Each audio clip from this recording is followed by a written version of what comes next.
And welcome back to the Golden Goose Cup. We are looking at round 2, heat 3 of 3.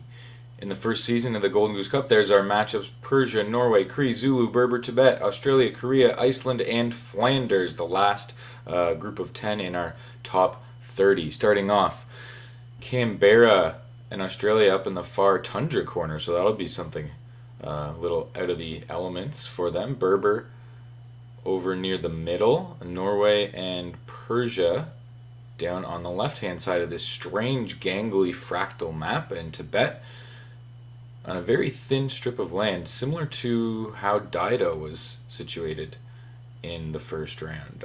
Reykjavik with Iceland kind of in the middle of the biggest landform of the map. Lots of little peninsulas and stuff here. Zulu and Korea down in the south, Flanders on the far side, and the Cree up north. Cree with 3 cities down, Berber and Iceland also, Zulu with 3 cities, and Persia and Australia with 2, Korea and Norway only with 1 to start out. Alright, as we get going here now, the top 5 civs will be awarded points and accumulated with their first round totals. That'll be who makes it into the semi-final round. Okay, so we've got some expansion, no wars in that action category yet. I wonder what's going to happen in that big inland sea there, if there's going to be any naval battles across that ocean. Naval battles don't usually happen too much in the AI onlys, but we'll see if anything pans out. We do have Norway in there on that one side, a strong naval civ. Flanders got 3 cities still, but getting closer to that city-state. I wonder who's going to take over the first city-states. It always seems to give that civ a little bit of a boost if they can get them.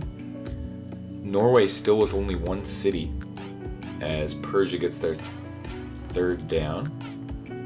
Tibet also with their third now. Looks like our first war is going to be between Korea and Flanders, as the Flemish send in some warriors. There's the second city, and it looks like the third's not too far behind for Norway. As they start to get established, Berber has a good set of troops ready there. Tibet looking a little thin, actually, but they have a beautiful mountain range, just as they would with the Himalayas, to guard that whole eastern side of their territory. Just a beautiful defense. They're not going to be able to make friends with those city-states, though, unless they boat around the side to them. They already got warriors out exploring south of the mountain range. If they could take a city right at the south there and block off those mountains, even a little buffer city, that'd be great for them too. A lot of warriors kind of flooding around the Berber. They got another settler out too for a 4th city, and they have met Australia. Iceland, their expansion game has been great in these first 2 sims. They've already got, I think, 5 cities now. The early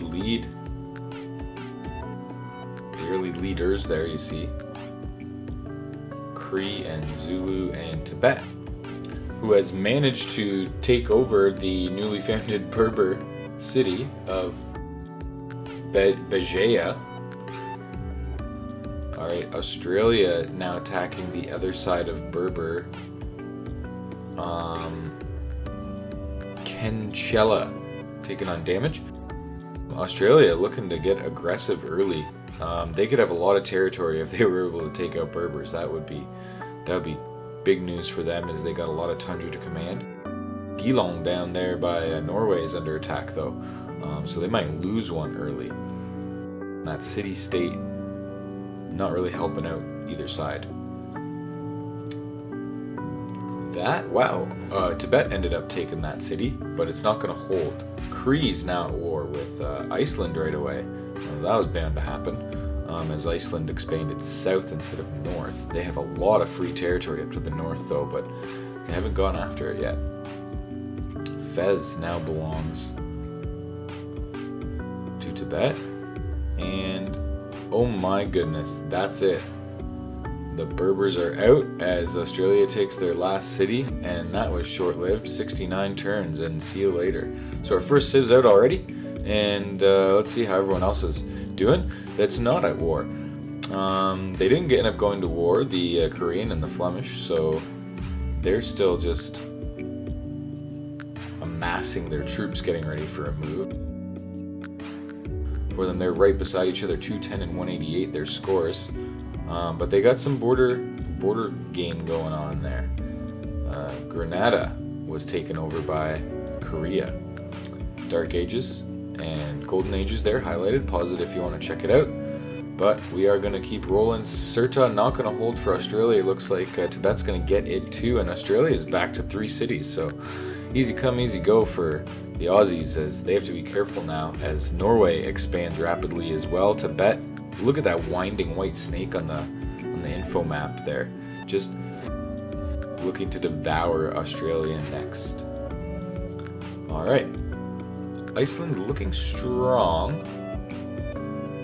with an average military, but they've got a lot of open and unconnected cities to protect, so they may be open to attack in a bit once the other civs flood their armies. Granada doesn't hold, it might flip back. It's independent right now. Maybe Flanders might take it over, depending on how that loyalty battle goes. Jeonju under attack from Flanders as well. We're now into a turn 100 now. Zulu is mounting an army as well on one side. It looks like Korea is going to get flanked from either side if Zulu starts to come in. Jeonju recovers their walls, but their defenses are still low.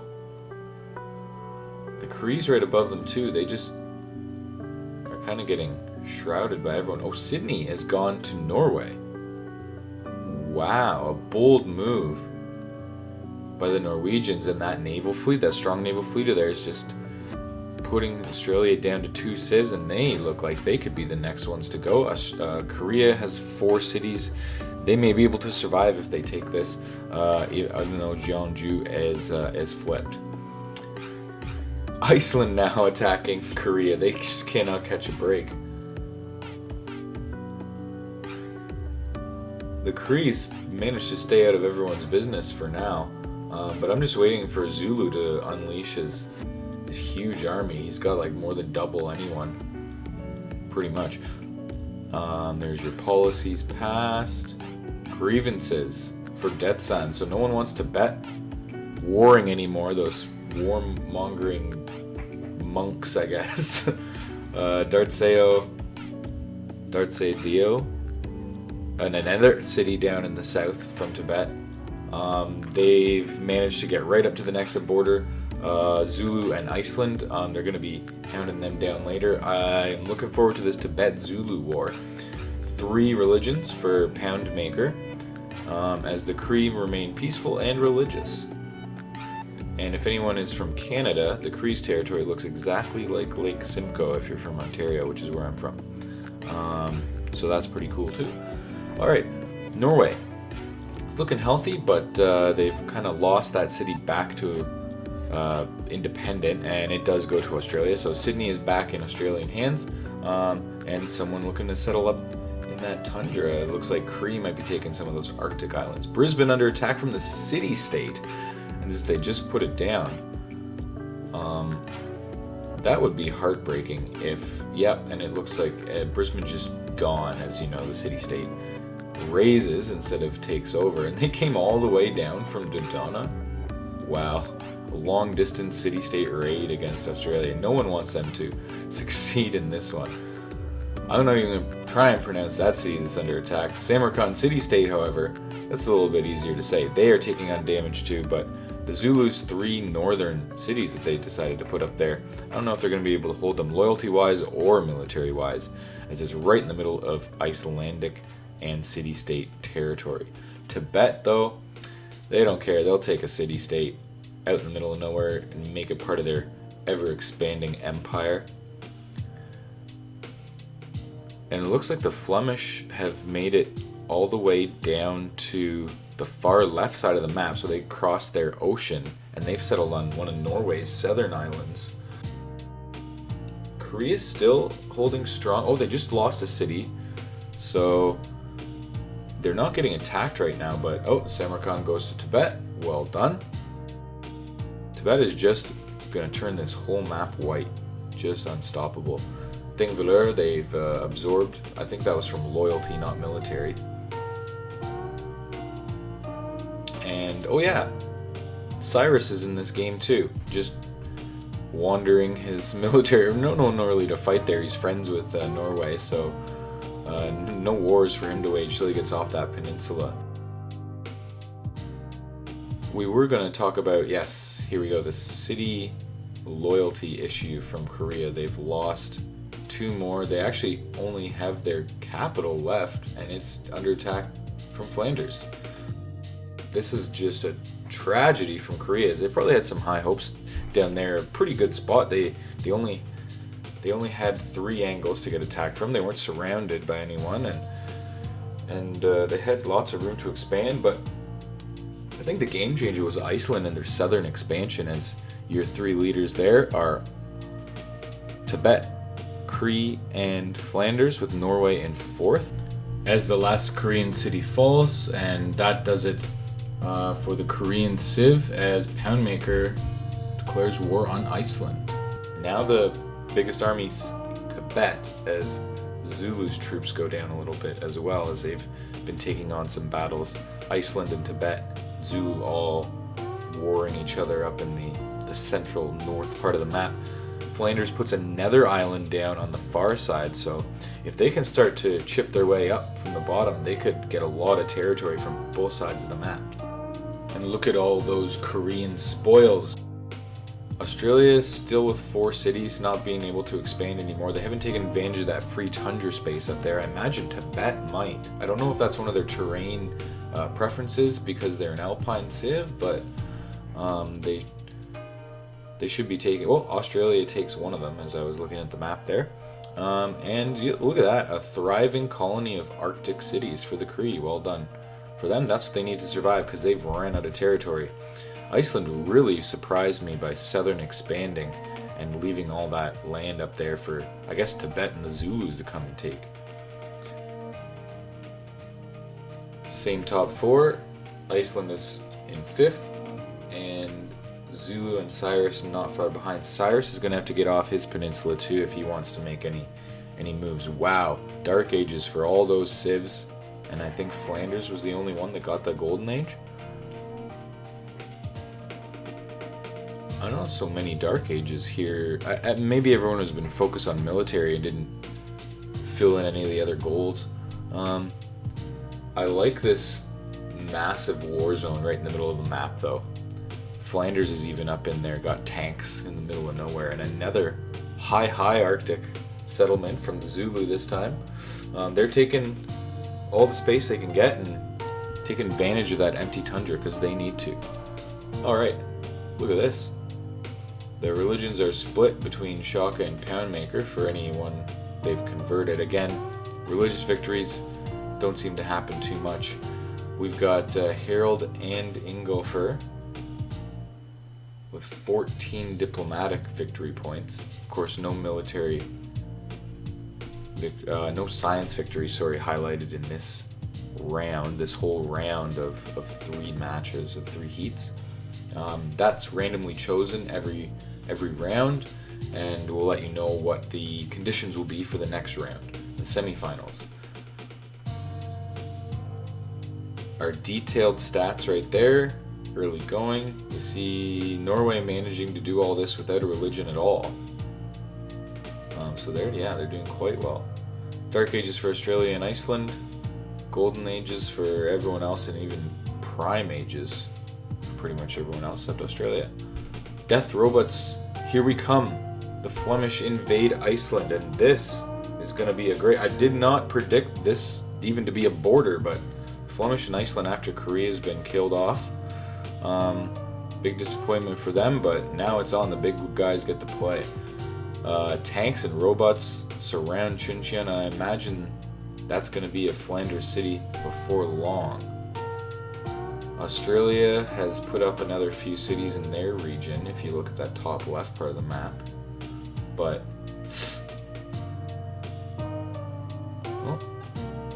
treaties being passed. I pretty much think Australia's done, because they didn't finish that high in the first round either. And Remember, it's cumulative points. Yeah, Australia only had 4 points in the first round, so they probably won't have enough to make it on. Kettle is surrounded by the Tibetan forces. Now, that was a city-state, of course, and well, Cyrus comes across the way to put a tiny little tundra island down there. Kettle was a city-state, so Tibet is actually probably going to liberate that rather than take it. Alundi is the one they want. They want their capital. That's what they're after. Tibet going for the military victory. Who would have guessed? Alright, yeah. Robots just surrounding Ulundi. Ulundi's got planes, but yeah, that's no match for like 7 death robots. And there you go. Another capital for Tibet. Husavik flips. That could be going to the Cree, it says right now anyway. And yeah, everyone's mad at them for taking a city-state. So yeah, past that treaty, Lundi looks like it's going to hold for Tibet. And Iceland just kind of needs to stay strong here. They do not have the same amount of modern units to compete with the robots that Tibet and Zulu have, so they just need to hope that they can weather that storm and stay in the points category. Australia bringing in tanks towards Tibet, I don't know what they're thinking. They're making desperate moves here.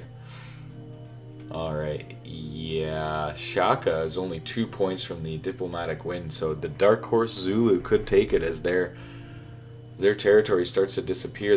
They can't hold those northern states. They're falling. Zulu is on the verge of collapse, but on the verge of victory at the same time. And Iceland is getting all their cities. This could save Iceland's back score-wise, too. Poundmaker and Flanders at war now. That could weaken both of them. This could look really good for Iceland. And look, the tables have turned. Shaka's down to 16, and Iceland now has 18 votes for the diplomatic win. So everything is just crumbling before Shaka. He now only has 3 cities left. And there is a nuke. Sisifjordur has been nuked. And it has been sent by the Cree. So out of nowhere, this last dash act of aggression from Poundmaker ends up losing him cities. Look, he's lost loyalty to a city there. The Flemish take over another one. And Iceland is just going to play the absorption game, it looks like. And now Australia! Another dark horse in the running. Australia's got 19 diplomatic votes. Here we go. The next vote's going to decide it all. And other than that, bonus points for scores, basically. If you can believe it or not, Iceland's already up into 3rd place, and Poundmaker down to 5th. Here's the vote, and the results are in. One last loss of cities for Poundmaker, and it's going to be Iceland with 22 and John Curtin's Australia with 20. So that's it. There you have it. The overwhelming point victory from Tibet. But Flanders holds on for 2nd place after they took a Cree city, and Iceland almost got into 2nd themselves with a great showing. There's your detailed stats, and some bonus points going to be handed out for those military victories. But what we need to find out now is, does Cree have enough points to survive into the 2nd round after taking that hit? But the diplomatic victory for Iceland and the bonus point for Australia for making it to 20 as well. You got to get at least 16 to get that bonus point, and only 2nd place gets it. Tibet, Iceland, and Flanders with the military bonus points for taking over capital cities. So you see the round results for heat number 3. Iceland and Tibet coming out with 7 points, as Tibet had more points, but Iceland had the actual game win there with a diplomatic and military bonus point. Alright, and a look at the final standings here for total points. The top 16 going to be moving on into the 3rd round. Everyone in gray has been eliminated by points, so Australia just missing the cut, and as you see, Cree does make it on into the next round, even though they did poorly in this one. Alright, round 2 complete. We're moving on to round 3. We're going to have a little bit more in-depth coverage and take our time with some civs, as we only have 2 heats of 8, top 16. Who's your pick? Who do you think's going to take it? Tune in, like, subscribe, all that stuff that you're supposed to say, and thanks for watching.